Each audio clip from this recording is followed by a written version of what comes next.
Hello everybody, Mr. Youngman here, and today we're going to be going over how to use the screenwriting software Celtx. Celtx is a free web-based application used for writing and formatting screenplays. Let's get started. The first thing I'm going to do is open my web browser of choice. In this case, I'll use Safari. On my search bar, I'm going to go to celtx.com.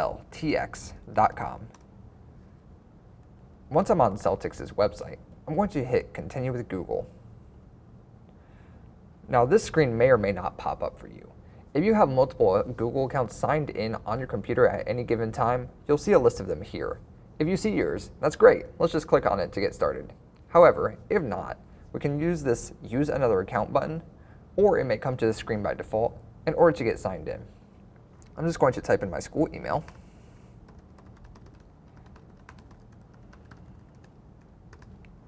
Hit Next.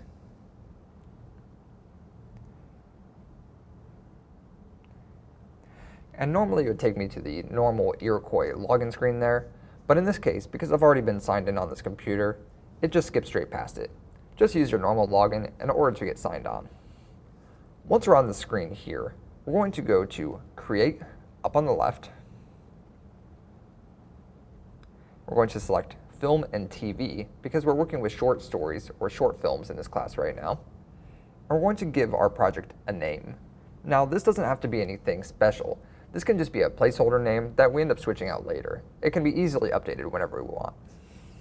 In this case, I'm just going to name my script, example script, and hit Create Project.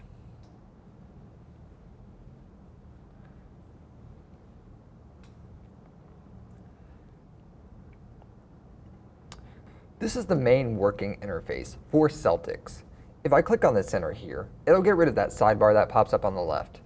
So just by clicking on my sheet, I'm able to dismiss that menu. We don't really need it. The first thing that you'll notice on this page is a single gray bar. This is a scene header. So if I select up here at the top and hit this drop-down arrow, you'll see it currently says scene header. There's also a bunch of different options on here. For example, action, character, dialogue, parenthetical, and so on and so forth. If I select a different option other than scene header here, you'll see that that gray bar disappears. That's because we use that gray bar as one of our indicators to show that this is a scene header. I'm going to type in some lines of action here since I've switched over to action.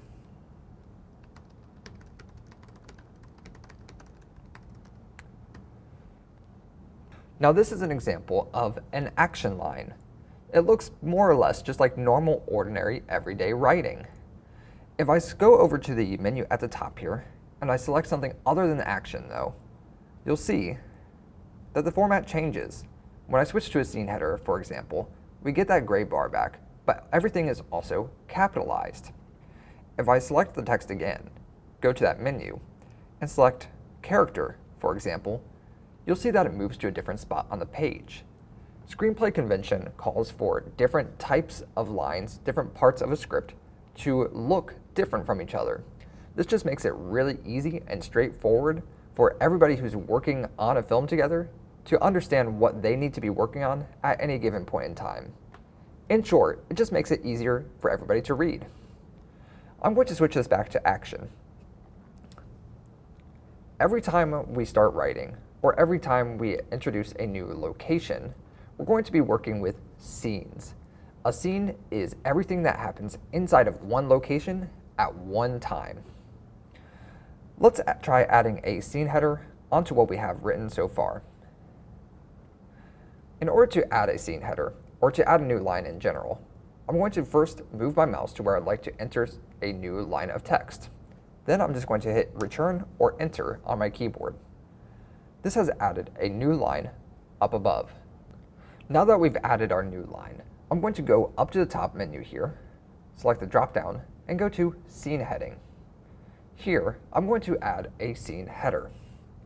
Scene headers always start with either interior, INT, or alternatively, they start with exterior, EXT. An easy way to think about this is, where is the camera positioned when we're filming this scene? If the camera is inside of a location, then it's considered an interior. If the camera is positioned outside of the location, then it's considered to be an exterior shot. So for this scene that we're working with, James is sitting alone in a classroom. We're going to be filming this from inside of the classroom.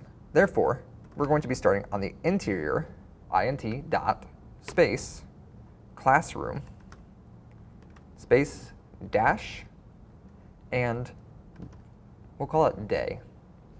So these are the three important components of a scene header. We have interior or exterior, we have the actual location, the name of the location that we're filming, and we have the time of day. All three parts of this are critical when you're writing a scene header. So just try to keep that in mind. For the time of day, this can also be, for example, 3 p.m. or dawn. It doesn't need to be anything too terribly specific as long as it gets the right idea across. I'm going to switch this back to day. Now that we have our scene header in place, let's talk about that action line a little bit. You'll notice that I've taken the liberty of making the character name James all in capital letters. This is a small but important detail. The first time that a character name appears in a film script, we make sure that their name is in all capital letters. This just helps to establish that this is the first time that an actor or character is needed for the film. So just make sure to establish the character name, and it also serves the benefit of introducing the character to the reader. If I introduce a character through an action line instead of dialogue, then I'm able to give a little bit of context about who that character is, what they look like, and other important details that we might have in mind for the character. So I just touched on dialogue briefly after going over action here. So let's take a closer look at what dialogue looks like on a film script. I'm going to once again create a new line by going to the end of my line this time, hitting return again to create a new line, and then going up to this bar at the top. I'm going to select character this time. Dialogue always starts with a character. Let's write a little bit of dialogue, shall we? So I'm going to start with the character name, James. Then I'm going to go onto a new line. You'll notice up at the top that Celtx has automatically switched over to dialogue after we put in a character line. This is because that dialogue is always going to follow a character line. The one small exception to that is going to be parentheticals. We'll cover that in a minute. So now that we have our line of dialogue underneath our character, let's actually write something here. James is going to ask, "Why am I here? What do you want with me?" That's a little bit of a twist there, isn't it? We first get the impression that James is just sitting alone in his class, but now, maybe he's being held there as a captive. Let's keep reading on, shall we?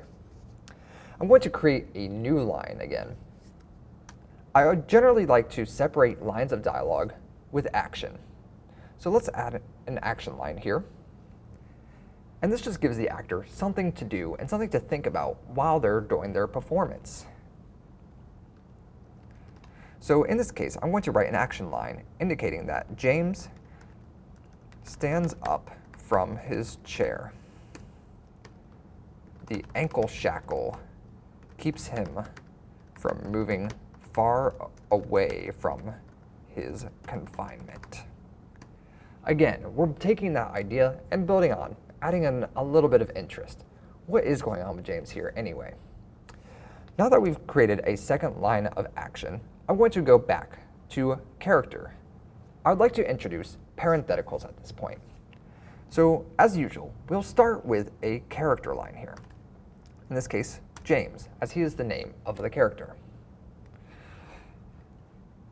We're going to switch over to parenthetical up in this drop-down here. So after clicking on the drop-down, I'm going to select parenthetical. A parenthetical is used to say how we are going to deliver our next line.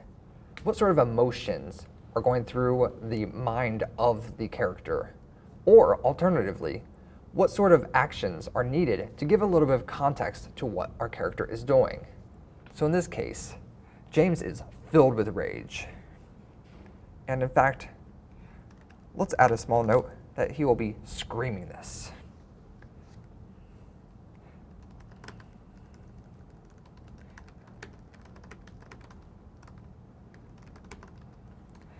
And again, James is going to be delivering his line here filled with rage, screaming, "What do you want with me? Let me go!"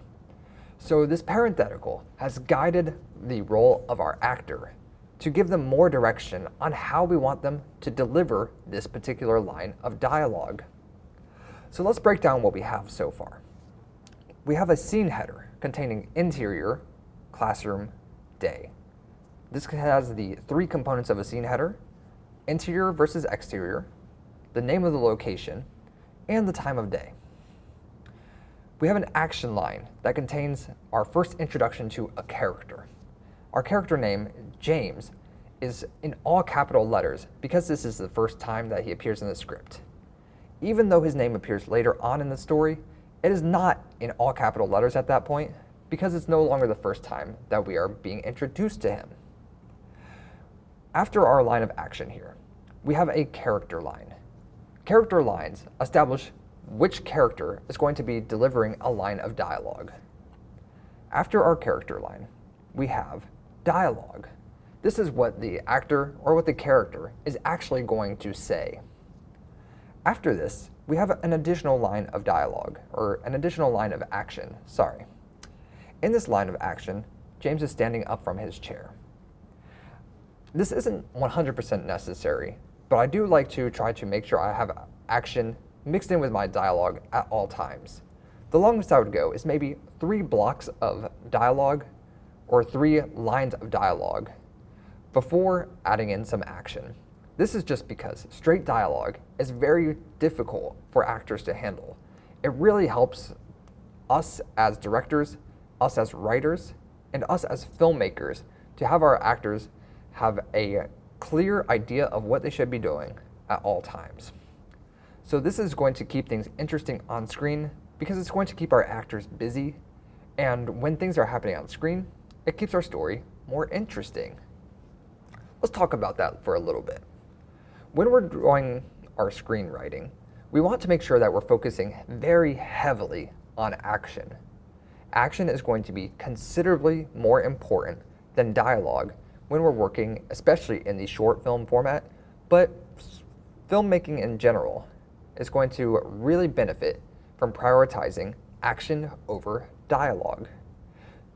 There's an old adage in filmmaking where we say, show, don't tell. We want to show the story on screen, show the action, instead of telling about the action. When we show things on screen, it makes it so much more immersive, so much more interesting to watch compared to if we just have characters talking the whole time. So always, always try to have your short film stories and short stories in general lean very heavily on action instead of dialogue.